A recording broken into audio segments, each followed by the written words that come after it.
Hey, bonjour à toutes et à tous. Vous le savez, c'est grâce à leur salaire que la majorité des Français consomment, bénéficient d'une protection sociale et sont socialement intégrés.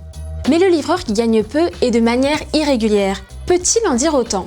C'est ce que nous allons voir dans cette vidéo en nous demandant si le travail est toujours une source d'intégration sociale.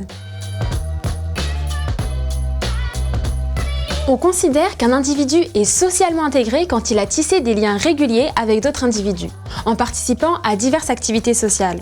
Et parmi ces activités sociales, il y a le travail, très important pour au moins 4 raisons.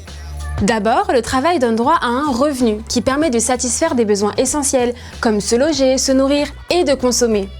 Le travail donne aussi accès à une protection sociale qui couvre l'individu dans les situations où il ne peut plus travailler, s'il tombe malade par exemple, ou quand il atteint l'âge de la retraite.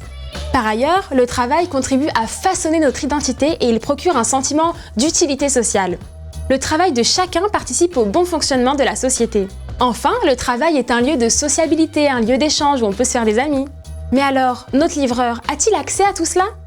Et ceux qui sont au chômage ou qui enchaînent les emplois précaires?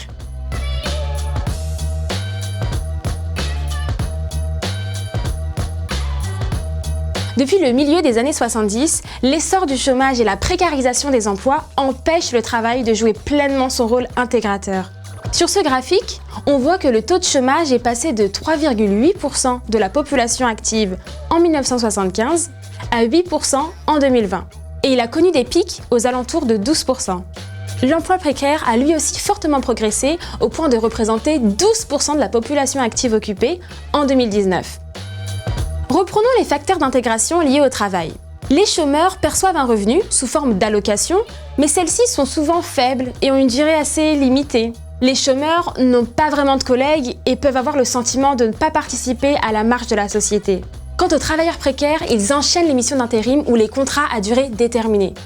Ou bien, de plus en plus, ils travaillent sous le statut d'auto-entrepreneur, comme notre livreur ou comme la plupart des chauffeurs de VTC. Leur temps de travail et leurs revenus sont donc incertains et changeants, ce qui signifie qu'il est plus difficile pour eux de tisser des liens et d'accéder à certains biens de consommation.